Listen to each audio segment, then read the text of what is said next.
সোনাপুরে ফের ভয়ঙ্কর ভূমিধস। চলন্ত ট্রাকে ধসে পড়ল পাহাড়ের মাটি এবং গাছ। বিগত কয়েকদিনের ভারী বৃষ্টিপাতের ফলে ফের মেঘালয়ের সোনাপুরের ঘটল ভূমিধসের ঘটনা।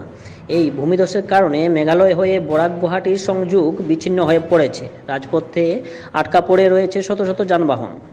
Assam prime news 24x7 Hifzur Rahman বড়ভূইয়ার প্রতিবেদন, বয়েসে দীপজয় চক্রবর্তী।